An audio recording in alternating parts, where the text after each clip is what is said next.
وشاهد ومشهود قتل أصحاب الأخدود النار ذات الوقود إذ هم عليها قعود وهم على ما يفعلون بالمؤمنين شهود. سورة البروج مکی سورت ہے، نزول کے 20 نمبر اور ترتیب د سورتونو کی 15 نمبر دے. رب دی سورت ما سبق سرا پگنو وجوه باندے یو دا چمکی سورت کی اسوات دا قیامت ہو. نو دی صورت کی اصل مقاصد ذکر گئی چیاد امن نو قیامت کی وجہ پکار راضی چا مقاصد اربعہ لیدی اثبات توحید، اثبات رسالت، صداقت الکتاب و ایمان بالآخرت. یا مخی صورت کی 22 آیات کی ہوئی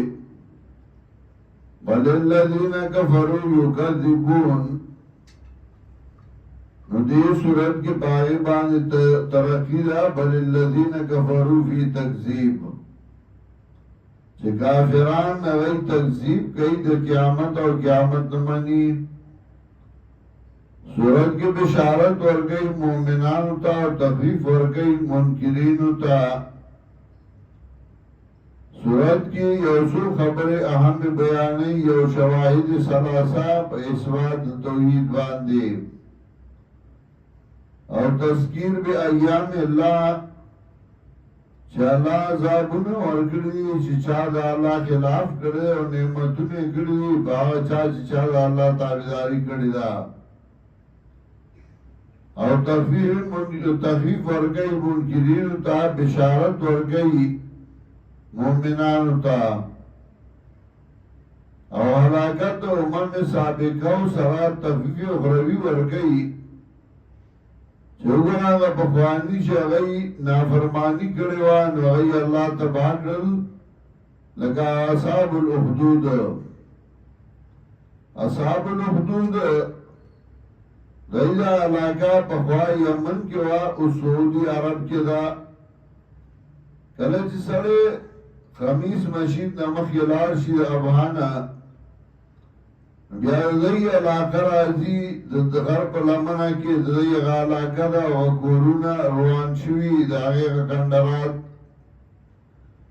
چورونا بادشاہ پلکڑی و حق پرست ورد غرزول دا غی ذکر اللہ کے یغور لبی اکڑے وغا بادشاہ اس وجد مناروی بانگ آمد چونکی کار انجا رسید پایدار ایسا کی کہر ما رسید آواز راوی چسپی اخبرنی و ازما کار درو رسیدو چور بلکڑے و حق پرست ورطا غرزول اغور لنبی اکڑے وغا بادشاہ دا مرگری اس وزول اسم آغازائی کی چغزمن کا لکل آسی پا گوتو کرے نو سکارا پا کراروزی وارو وارو والسماء ذات البروج شاہد اسمان برجنو علا والیوم الموعود او شاہد غرد جواد شوید داغی وشاہد و مشہود او شاہد و مشہود. شاہد گواہ مشہود چی بچا گواہی کئی دین مصداقات مفسرین گن ذکر کئی ہو. شاہد مراد اللہ، مشہود مراد مخلوق، شاہد مراد انبیاء علیہ السلام، مشہود مراد داغی امامہ، شاہد مراد جناب رسول اللہ صلی اللہ علیہ وسلم، مشہود مراد اداغ امت، شاہد مراد امت نبی علیہ السلام، مشہود مراد امم سابقہ. گن مصداقات ذکر کئی ہے. یا شاہد مراد اندامون دا انسان، مشہود مراد انسان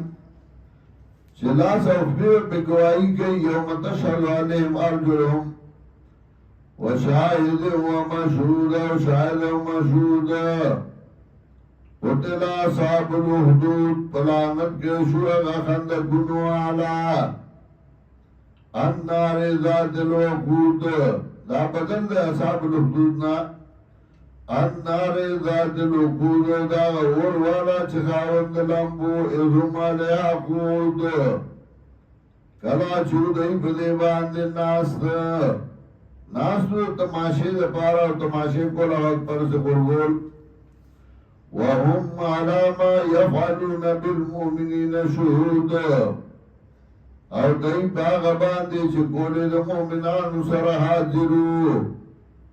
وما نقموا منهم الا يؤمنوا بالله العزيز الحميد او بدنو ګرځي دینا مگر دا خبره چې دای ایمان راوړو په الله غالب او ستایل شي باندې جرم داو چې الله ایمان راوړو وہی رقیبوں نے رپٹ لکھوائی ہے جا جا کتانی میں کہ اکبر یاد کرتا ہے خدا کو اس زمانے میں چہ اللہ یادن دائی جرمو سورہ مومن کی مدشتم آیات کی حق پرس ہوئی ہے اتقتلون رجلا ان یقول ربی اللہ وقد جاءکم بالبینات من ربکم دیو جنے وجنی چیز پا اللہ ایمان راوڑے داد جرم دے سورہ مائدہ کیوں وہی یا اہل الكتاب هل تنقمون منا الا ان آمنا باللہ والی کتاب بدن گئی منا مگر دا خبرہ چمون ایمان راوڑے دے پا اللہ باندے دا جرم دے چھ پا اللہ باندے ایمان راوڑے دے الذي له ملك السماوات والارض آغا اللہ باندی چغلرا اختیار دے دا اسمانو دزمکو واللہ ولا کل شئین شہید او اللہ دے پاری او شبان دے گواہ ان الذین فتنوا المؤمنین والمؤمنات یقینا آغا کسان چاہی تکلیف کے واچو المؤمنانو سرو مؤمنانو خضلا ثم لم يتوبوا بيتوبوا نخلاف لهم عذاب جهنم نديل دي عذاب جهنم ولهم عذاب الحريق او ديل دي عذاب سوزون کے چه مومنان دے تکلیف ورسو نو اللہ وی جہنم میں ازائشی او عذاب بولا ورکما دا تکلیف یواز آگا نو چه آگا وقت کے ورطا غور ہر وقت کے جتا مومن لدی ایمان پوچھے تکلیف ورگے نو اللہ بدغا سزا لدر کئی ان الذین آمنوا وعملوا الصالحات یقینا ناغا سان چغی ایمان راڑا وعملیو کرنے کا لهم جناتون دی درا جنتون دی تجری من تحت الانہار چبئی عباد لان دے داغی نوالی ذالک الفوض الكبیر و داغی کامیاب لوئے ان بخش ربکا لشدید یقین نیول در ابستادی سخت انہو یبدو و یعید شان دادے دا اللہ پیدا کئی مخلوق لرا واپس کئی بمخلوق لرا مخلوقی پیدا کردے و مخلوق واپس کئی حساب کتاب اور سر کئی وَهُوَ الْغَفُورُ الْوَدُودُ او دا اللہ دے بخون کے او دوسری کون کے دا مومنان سرا ذو العرش المجید خاوند عرش دا بزرگائے فعال لما یرید کون کے دا چرا دو کی اللہ حل عطا کا حدیث الجنود آراغل تاتا خبر دلخ کرو فرعون و ثمود فرعون و ثمودیانو بل الذین کفروا فی تکذیب بلکہ کافران جنہوں دی پدر و جنتیا کے چوئی تکذیب کئی قیامت اور قیامت نمانی واللہ من ورائهم محیط او اللہ آخوات دینا راگی رون کے دیلرا بل و قرآن مجید بلکہ دا قرآن دا بزرگا کتاب فی لوح محفوظ او لکل شہدے پر لوح محفوظ کے یعنی محفوظ شہدے پر لوح محفوظ کے لوح محفوظ هغه دفتر عالیه د رب العزت